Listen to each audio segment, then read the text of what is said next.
नमस्कार दोस्तों। Crypto times में आपका फिर से स्वागत है। इस हफ्ते की कुछ खास क्रिप्टो खबरों के साथ शुरुआत करते हैं मार्केट के हाल से। मार्केट नीचे ही रहा। काफी सारे टोकन आप देख सकते हैं लाल में नजर आ रहे हैं। कुछ चुनिंदा टोकन्स हरे में हैं, जैसे कि सेलेस्टिया का टीआई टोकन, एवैक्स, हीलियम का एचएनटी टोकन और रेंडर इंजेक्टिव वगैरह। कुछ नाम और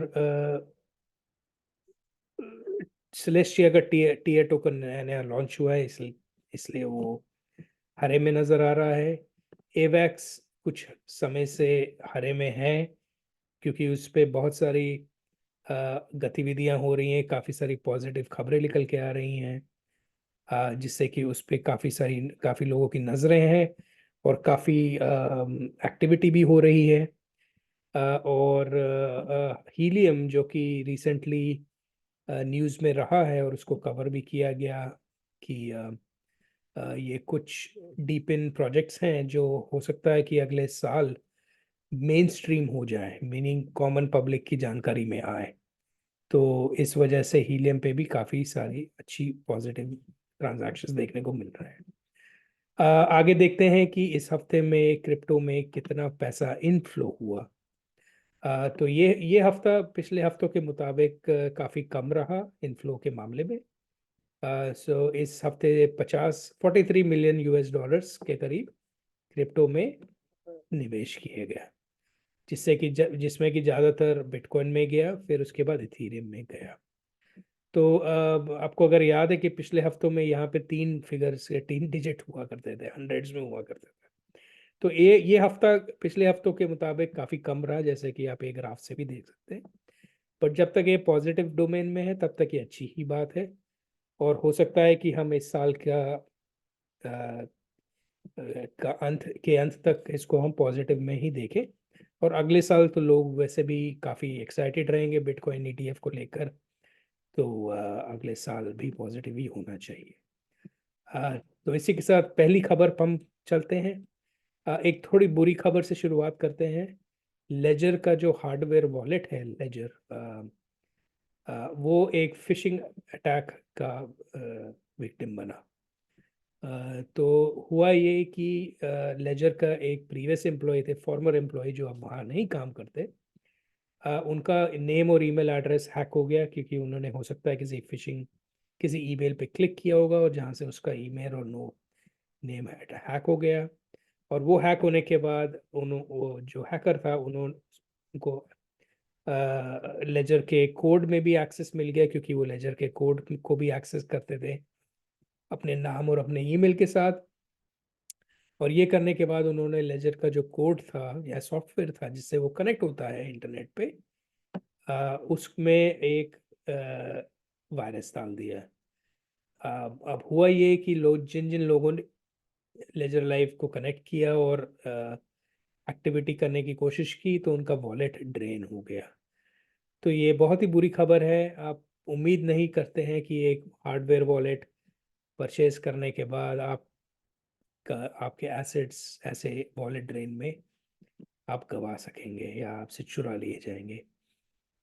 तो हालांकि ये प्रॉब्लम को सॉल्व कर लिया गया, बट कुल मिला के लगभग 5 लाख यूएस डॉलर्स के क्रिप्टो एसेट्स चुरा लिए गए लोगों के वॉलेट्स के साथ।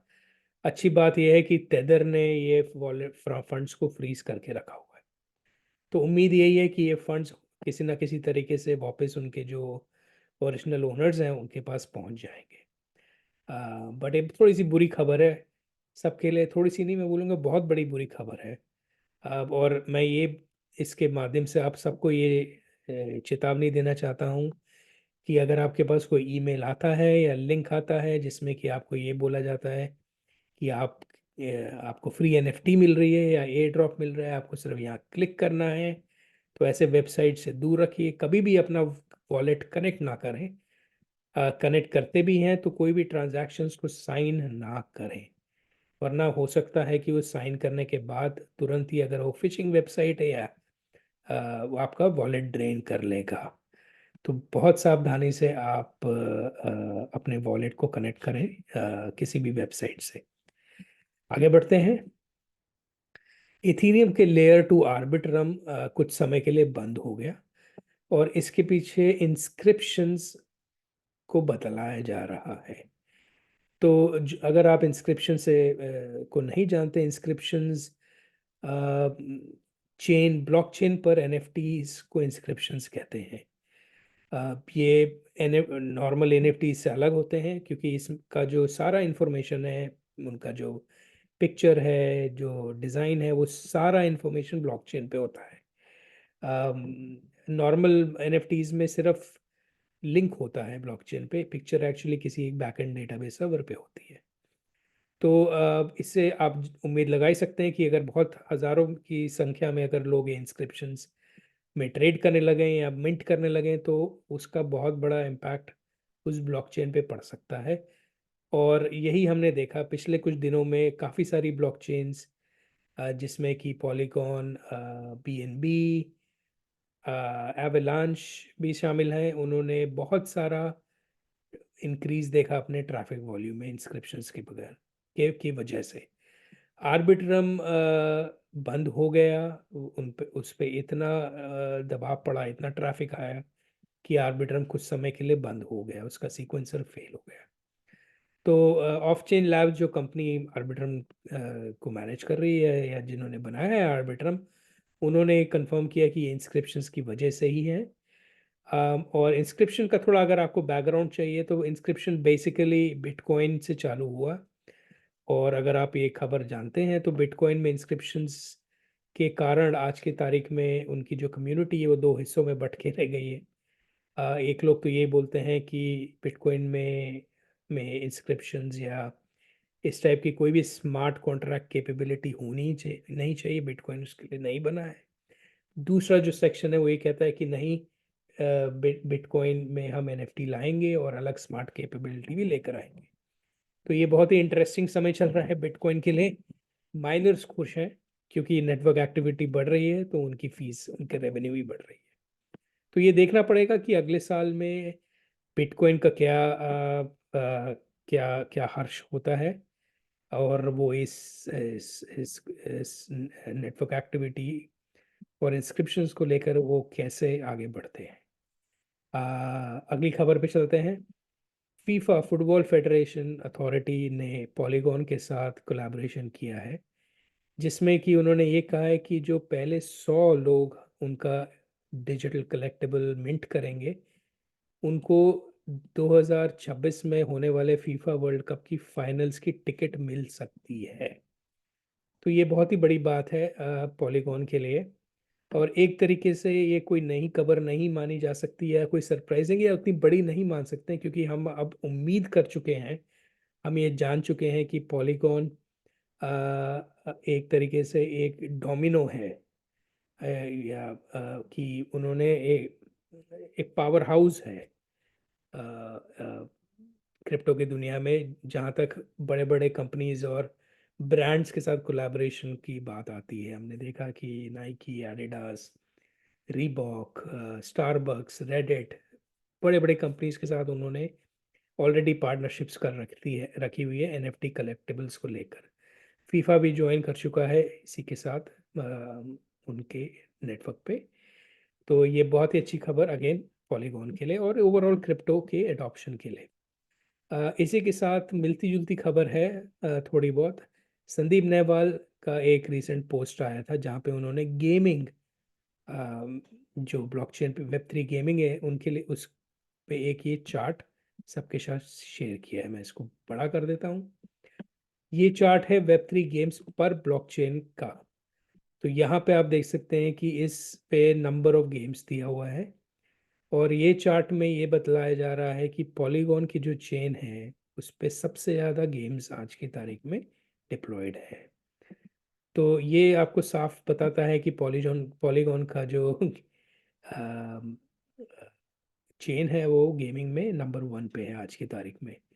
गेमिंग एक बहुत ही इम्पोर्टेंट नैरेटिव है। अगर आपने ध्यान दिया होगा मेरे पुराने वीडियोस पे, तो एक स्टैंडर्ड चार्टर्ड बैंक की रिपोर्ट आई थी जिसमें एथीरियम प्राइस प्रोजेक्शन करते समय उन लोगों ने ये बताया था कि गेमिंग एक टॉप 5 नैरेटिव्स में से एक नैरेटिव गेमिंग रहेगा, जो कि बहुत हद तक जिम्मेदार होगा इथीरियम में प्राइस एक्टिविटी के प्राइस टारगेट्स, प्राइस बढ़ाने में। तो दूसरी चेन्स जो है यहाँ पे आप देख सकते हैं, बाइनेंस स्मार्ट चेन, इथीरियम तो है ही है, साथ ही साथ सोलाना एक बड़ा नेम, बड़ा ब्लॉकचेन धीरे धीरे आगे बढ़ रहा है। मेरे को ऐसा लगता है कि सोलाना और आगे जाएगा और हो सकता है इथीरियम और बाइनेंस स्मार्ट चेन को ओवरटेक कर ले अगले साल। तो अगली खबर पे बढ़ते हैं। पॉलीगॉन की एक और खबर, लाइम वायर ने एक AI powered music platform polygon पे के साथ कोलैबोरेशन किया है। तो लाइम वायर अगर आप जानते हैं, थोड़े से आपकी उम्र मेरे से मिलती जुलती है, तो लाइम वायर एक peer to peer file sharing application हुआ करता था, जिससे कि मैंने बहुत सारे मूवीज़ और MP3s डाउनलोड किए हैं। तो वो बंद हो गया बिकॉज नैपस्टर पे जब केस हुआ और नैपस्टर बंद हुआ, तो नैपस्टर के जैसे ही बहुत सारे सच एप्लीकेशंस को भी बंद होना पड़ा। बट गुड न्यूज़ इज़ कि अब वो एक AI म्यूज़िक स्टूडियो लेकर आ रहे हैं, जिसमें कि वो म्यूज़िक क्रिएट होगा और आप उस म्यूज़िक को खरीद सकते हैं और साथ ही साथ उसको ट्रेड भी कर सकते हैं। तो ये जो लेन देन है खरीदना और ट्रेड का, ये ब्लॉकचेन पे इम्यूटेबल ट्रांजैक्शंस के फॉर्म में रहेगा और उसके लिए उन्होंने पॉलीगॉन और एल्गोरैंड को चूज़ किया है। तो एक और अच्छी खबर पॉलीगॉन के लिए और ओवरऑल एडॉप्शन के लिए। पर इसी AI म्यूजिक जनरेशन का अगर आप फ्लिप साइड देखें, तो उस दूसरी साइड की स्टोरी भी मैं आपके साथ अभी शेयर करना चाहूँगा। वो ये, क्वीन जो एक बहुत ही लेजेंडरी रॉक बैंड हुआ करता था और अभी भी है, उनके जो लीड गिटारिस्ट हैं ब्रायन में, उन्होंने कहा है कि 2023 हो सकता है कि ये आखिरी साल हो जिसमें कि इंसान और आदमी सॉन्ग खुद लिखे। उनका कहना यह है कि AI की वजह से अब आगे जाके मशीन्स और कंप्यूटर्स ही गाने लिखा करेंगे। तो ये उनको